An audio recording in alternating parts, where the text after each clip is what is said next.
Okay. Bismillah ar-Rahman ar-Rahim. So the scholar that we are going to talk about today is Abu Ubayd al-Qasim al-Sallam. So this is one of the great scholar of Islamic economic thought, um, because he is quite famous because he wrote a book called Kitab al-Amwal. So he is a scholar of public finance. This is very quite early, he started writing this. So before I go into his life, his background, and his book Kitab al-Amwal, and the background of the book, let us see. There is a series of similar books. I want you to understand that but first, because sometimes we might get confused. You need to know the word al-Amwal is actually a very common general word, because mal, and then you have this plural of amwal, which is actually quite popular name, and then the same thing goes to haraj, taxes. Again, it's quite popular name because everybody do that, haraj. So now, if you look into the first book was written in haraj is actually Abu Yusuf, like what we discussed earlier. Then we are actually today talking about Abu Ubayd Qasim ibn Sallam, the one who wrote Kitab al-Amwal, but there is a book in between with the same name, Kitab al-Kharaj. So look at the slide right now. You can see that the first one was Abu Yusuf, who wrote Kitab al-Kharaj, but he was doing it under the instruction, the request from Harun Rashid. But Yahya bin Adam also wrote the same topic, but of course with a different content. He also wrote the book Kitab al-Kharaj, but he was not like Abu Yusuf, because Abu Yusuf was a qadi, chief judge, and he wrote it under the instruction of the political ruler. But Yahya ibn Adam was different. Then later you have this is the two books. But when it comes to Kitab al-Amwal, there are also series of Kitab al-Amwal. The first one is that actually who wrote the first one, the one who written by Abu Ubayd al-Qasim ibn Sallam. Then you have later in I think 11th century or 10th century, the one who wrote Abu Ja'far al-Dawudi, he also wrote Kitab al-Amwal. Again, you have another one written by Ibn Zanjawai. Again, another Kitab al-Amwal. So I give you only few here. I think there are more, which I'm not bringing all the names. These are the very famous books. So now you can see you have 3 Kitab al-Kharaj, and then you have 3 Kitab al-Amwal. But for our class, we only choose one, Kitab al-Kharaj, which we did earlier, Abu Yusuf. And today we are going to talk about Abu Ubayd, Kitab al-Amwal. This terminologies like Kharaj and Amwal is not something new if you look into the classical writings. Because when you look into the classical writing of hadith, you will see that they also use the same terminology when they name their books. For example, Sunan is the name. It was used by Imam Tirmizi, it was used by Ibn Majah, it was used by Abu Dawud, and also used by Nasa'i. The same thing, Sunan, because Sunan is actually Sunnah, the plural is Sunan. Okay. Similarly, if you look into the word, al-Jami', for example, or the word Sahih, you have Imam Bukhari use the same word, right? And then you have Imam Muslim also use the same word. Similarly, when you look into the word like Muwatta, Muwatta. Imam Malik is the one who started compiling hadith, and then he named Muwatta. At the same time, Imam Muhammad also used the same word Muwatta. So that's why, if you look into those hadith compilations, it was most of the time, I mean, the classical one, the first, maybe, let's say, the first generation who started compiling hadith, the first generations, they don't go with the book name, but they go with author's name, right? That's why if I ask you which is the authentic hadith compilation, you will say Bukhari. But Bukhari is not the book name. Bukhari is the author's name. What is the next one, the most authentic one? You will say Muslim. Again, Muslim is the author's name. Similarly, let's go to Tirmidhi, Abu Dawood, Nasa'i, Ibn Majah. These are it looks like a book name, but originally they are not the book name, they are the author's name. It's known by the author. So I think that's quite,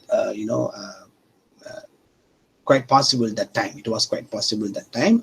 It was known by the author's name. Similarly, it goes to this way, because here we are talking about the books that compiled early Islamic history. See, Abu Yusuf was doing it within 100 years after the demise of the Prophet ﷺ, after 100 years. Yahya ibn Adam was doing it the same thing with, after 150 years. Abu Ubayd did the same thing within 150 years. In the first Hijri, within 150 years, he started compiling it. So these are very early writings. That's the reason why you don't have the special names. But later, books like, for example, you have it came late. Even Mishkat, if you want to say the word Mishkat, is the Hadith compilation, but it's called Mishkat al-Maswabih, which actually came very late. But before that, all you can have the name like Musnad. You can have the name like Musannaf, for example. So these are, Musnad mean what? The compilation of the Sanad. Musannaf is actually compilation itself. So this is the common names was given to that. Okay. And then let us go to Kitab al-Amwal, which was written by Abu Ubayd. So this is Abu Ubayd.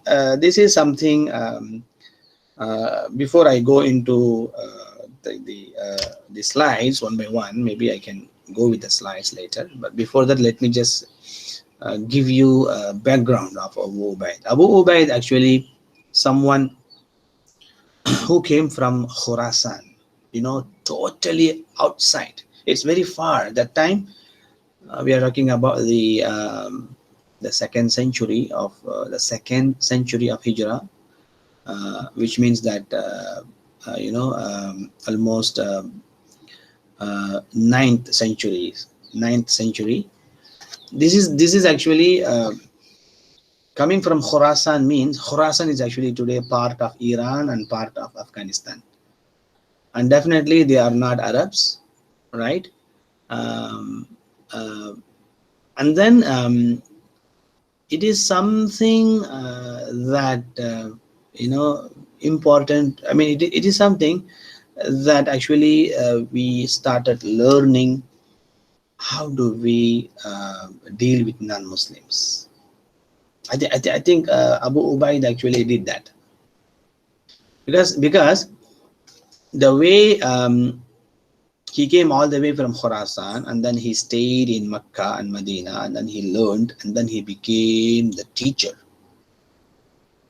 After that, he went back to Khurasan, and then he worked for Abbasid. There was a dynasty called Taghrid dynasty, and then for 18 years he was in a place called Tursus. This Tursus is actually what in Arabic, these kind of country or these kind of cities, it is called thugur. Okay, thugur is a terminology they call it for where the places, the cities that actually sometimes comes under the Muslim territory, and sometimes it goes to it stay under non-Muslim territory. So it's like the war is happening. It's the war zone. We can say that thugur means a war zone. So sometimes is a frontier regions between the Muslim territories and non-Muslim empires. So what happened that of course there were problems comes and goes, but it is only politically problems comes and goes, but socially speaking you will have a Muslims market and also you have the non-Muslim market. So now this is where actually Imam Abu Ubayd comes from. It is a strength, so that he expanded the way that how do we deal with the haram properties, for example, because for non-Muslims there are haram properties. How do we deal with collecting the taxes that comes from haram tradings? See that? So this is all actually something quite new that time. That's why, because I'm talking about the 2nd century, which is actually 9th century, which is only 200 within 200 years after the demise of the Prophet ﷺ. So these are the things. So those days, this thugur is known like they were Syrian thugur, and also there were Jaziran thugur. So this is what we call in different, we call Dar al-Islam and Dar al-Harb. You see, you are here until, for example, let's say you are here until Alostar, for example, you are in Perlis, because right after that, you have Thailand, right? Because you are in the border. So it's like the border is very close. So the moment you move the other side, it becomes Thailand. It is here in Malaysia. The same thing goes to Indonesia as well. Also goes to Singapore as well. So it's like two different countries you are in the close border. So now those days we had differences like what we call it as a Muslim country is called Dar al-Islam, and then if there's a non-Muslim country, it is called Dar al-Harb. So now when there is a war going on, and then they used to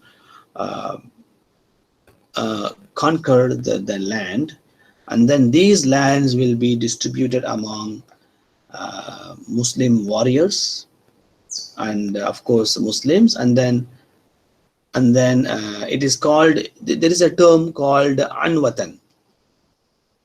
This is what we call land of Anwatan, meaning there are two types of Anwatan lands. One is actually they used to divide among the soldiers. There are some kind of lands they used to divide. The other type of lands also they used to give it back to the inhabitants. This is what we call it thugur land as well, because these are the lands they conquered, Muslim conquered, but giving back to inhabitants. So meaning to say those inhabitants, not necessarily they have to be Muslims, right? So now you have to give it to them, but you will collect two things. Number one, jizya. Number two, you have to also collect kharaj, because you give the land back to them. So they have to pay the land tax, and also they have to pay the poll tax, which is jizya. So now this is the terminology as I told you, thugur. But the city that we are talking just now, we are talking today, the city name is Tarsus. Tarsus. This is actually a vulnerable city, always been attacked by Muslims and Byzantine. So this is where actually Imam Abu Ubayd was able to become Qazi, because before that he went to Medina and Mecca. He learned Arabic the way that he learned Arabic, because he's a Ajami like you and me. Ajami means non-Arabic speakers, non-native Arabic speakers. He is a non-native, but the way that he, there is an example given. Imam Abu Ubaid's father was a Roman slave. He was a Roman slave. So now it was written in the book saying that when he wanted to bring his child, his son, and then he wanted to make his son as an educated, well-educated person. Then he went to some teachers, and he said, "Allimi mahira." I mean, if you know Arabic, you understand this is actually wrong. Grammatically, this is wrong. Allimi mahira. Allimi means teach him, make him the expert. Mahira. So the word the father was using is actually grammatically wrong. It shows that he was not an Arabic native speaker, but he wanted his son to become the expert. Here is what happened. This is what happened. After a few years, Imam Abu Ubaid was not only learned Arabic very well. He was not only became Arabic speaker. He became quite famous for one particular field. It is called Gharib al-Hadith. You need to understand what is a Gharib. Gharib al-Hadith mean, there are so many Quranic verses and Hadith which comes in, of course, Arabic dialect, slang, the Arabic, most probably the way that Arabs used to, pronounce it, the way that Arab used to practice it. In order to become the faqih, you need to understand that for what purpose Allah used this word. He became the linguistic. And in fact, even Imam Shafi'i, he's an Arab. Imam Shafi'i was an Arab. He's a Qurayshi, of course, Imam Shafi'i. And Imam Mohamed ibn Hanbal, these are the scholars, were Arab scholars. They also, had a good reputation. They were looking for Imam Abu Ubaid's, explanation of Gharib al-Hadith. For example, there is a word quru. I think it talks about Allah talks about it, because Allah says that this is about I think it is about the divorce case. How long they have to be, the women, they have to go for iddah. I think you heard about iddah. So how long you have to stay for iddah. Then Allah used the word quru. The word Allah used is a quru. But quru is not actually the normal language. It's not actually the colloquial Arabic language. It is something that it has a deep meaning in it. Even fuqaha also, they had problem understanding that quru is the beginning of the period, menses are the ending. So these are the things are there. And this is one example. So similarly, there are so many Arabic terminologies that is actually quite difficult to understand. And Abu Ubaid was able to, nicely, he was able to interpret. He was able to elaborate. So that's why he was quite famous for the Gharib al-Hadith. People used to see him for that. But later, of course, he has to come, and he has to, he learned from, even he learned from Imam Shaybani, and then he traveled with Yahya ibn Ma'in. These are the, he traveled along the way between Umayyah and Abbasid, because as you know, when he was in Medina, there is a different case. When he was in Baghdad, it's a different case, because after Dimishq, it was the Abbasi, they took Baghdad as a capital, right? Then Baghdad, then Khurasan also follow Baghdad, so Khurasan also comes under Abbasi. So now, when he was going back to Khurasan, to that Thugur, the borders that I told you, the war zone, then he was able to stay in the city called Tarsus. This is where he He was at the service 18 years because he has to work under the ruling of Harun Rashid, but not directly under Harun Rashid. There was another governor under Harun Rashid, and Abu Ubayd was very close to those governors. The governor was under Harun Rashid, and he was also used to teach those governors' children, the family. So he was like a royal teacher, you can call it royal guru or something, yeah. And this is where he was also became the judge, the qadi, where he was able, because he is from Khorasan, he came from there, he knows about those languages, he knows about those people, and he was able to uh, collect and then see and then contemplate and then do ijtihad, especially on Muslims and non-Muslim transactions, and especially the non-halal collections, jizya, the taxes. All right. So you can see that there are many actually if I have to cover, but I just want to get into his thought later. But I just want to give you the background of this book, because when this book was written, this is the background you need to understand, because for every book there is a background, like for every like every ayah verse there is a sababun nuzul. You cannot understand the ayah without understanding the sababun nuzul. Otherwise you cannot follow all the ayah. Allah says in the Quran, qatilul mushrikina haythu thaqaftumuhum. Allah says that if you see the mushrik, just kill them. Allah says in the Quran. But do you think you can just follow that? Because there is a sababun nuzul, the reason why that particular verse was revealed, we need to understand. Similarly, any book that you are learning, you are reading, you want to understand it, it is important for you to learn the background of that particular book. Yeah.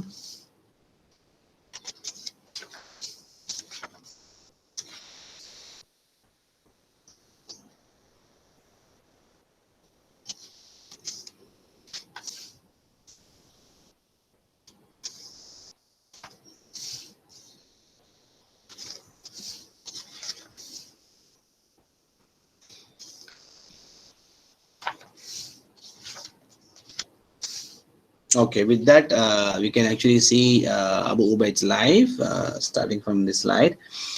You can see that he was of course he was born in Harat, a town of Khorasan, northwest Afghanistan. Harat was one of the well-known big cities in Khorasan and a great trading center strategically located on trade routes from the Mediterranean Sea to India or to China. Although it was agreed that Abu Ubayd died in 2024, but there was a disagreement on the exact date of the birth. It could be either in 150 or 154. The most probably the time that Imam Shafi'i also was born. So meaning to say Imam Shafi'i and Imam Abu Ubayd, they lived on the same age, same time. They call it mu'asir. In Arabic, they call mu'asir means someone lived on the same period of time, contemporary, something like that.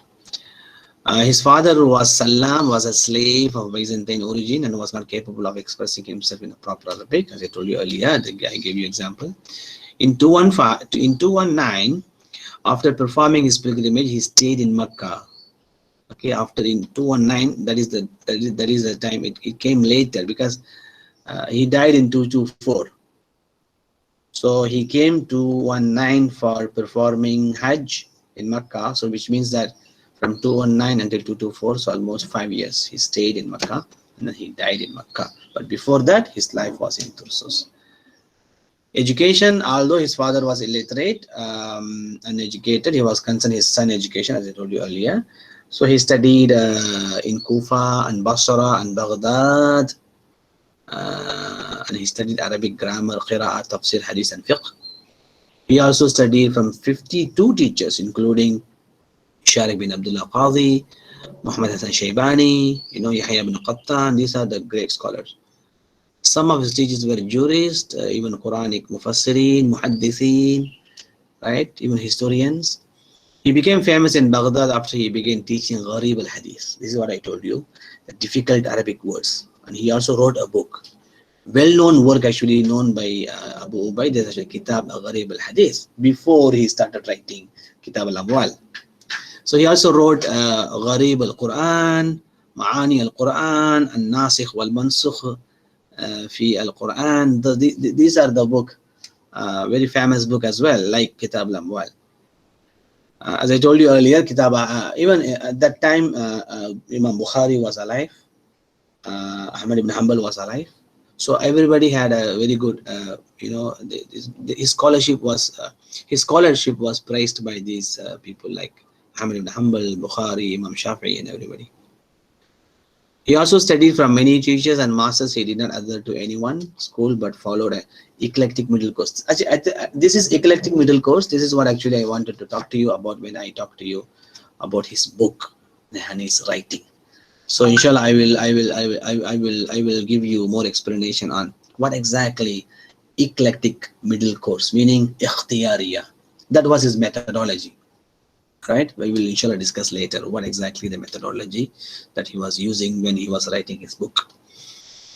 Positions, of course, when he returned home, he tutored the two influential families of Khorasan. I told you earlier, the fame of Abu in Baghdad led him to have closer contact with the local dignitaries, so became the royal teacher or something. He was entrusted as a private teacher to the family of Hartama. Okay, this Hartama is the one who was working under Harun Rashid. All right. Harun Rashid was the Khalifa, Harthama was the governor. Abu Ubayd was a Qadi in Tarsus for 18 years during the period when Thabit bin Nasr bin Malik and his son were governors. This is also another governor named Thabit. Okay, this is the background of the book. I told you like the frontier, the Sugur. I told you about the war zone, the frontier zone. Between the Muslim and non-Muslim, the town of Tarsus was vulnerable to attack from both its Muslim and Byzantine sides. However, Abu Ubayd was holding the office of Qadi. He was in the possession of the Muslim state. So by the time 18 years, it was under Muslim jurisdiction, right? Before that, maybe there were some war zone was happening, but Imam Abu Ubayd was a Qadi, while Tarsus was under Muslim Islamic territory. Since unity is a crucial in the border between Dar al-Islam, Dar al-Harb, the existence of such sects would be detrimental to the Muslims. Besides the issues he was confronted with in Tarsus, when he went back to Khorasan during the emergence of Abdullah ibn Zahir as a governor, it was already transformed into a prosperous city. This is what actually 18 years especially when Abdullah ibn Tahir was a governor of that city, it was actually prosperous city. That's because Kitab al-Amwal does play its role in the fiscal rearrangement of the Tahrid dynasty. So this Tahrid dynasty is actually what, the people that I told you, like Malik, before I told you Malik, and Hartama, and this Abdullah bin Tahir, all these people actually belong to Tahirid dynasty, Tahirid family. So this is the Tahirid. They are not actually like Umayyad.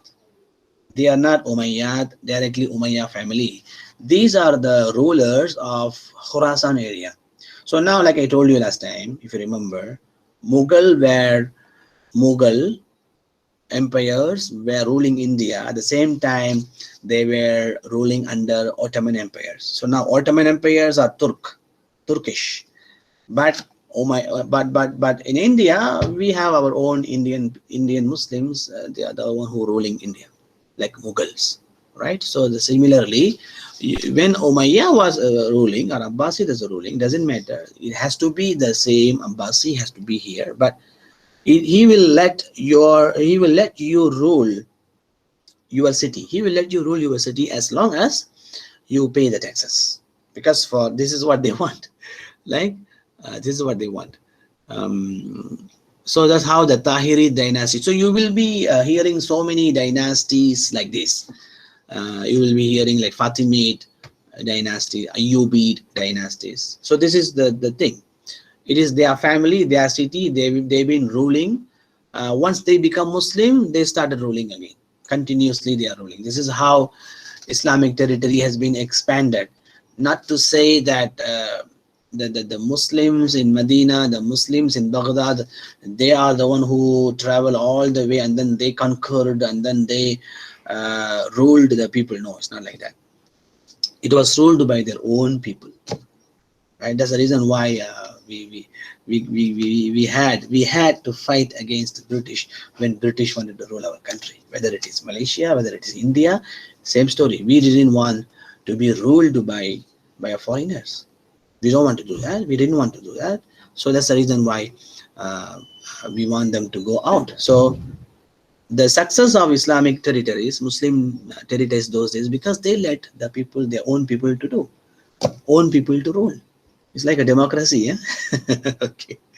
So the arrangement was to allocate the major revenue of zakat or local distribution and the benefits of the Khurasan people. Yeah, this is very important topic as well, because which I will cover next time. Because the local distribution was something very important. Because those days, it's like, if you don't send your zakat or taxes, then it's like that you are calling for war.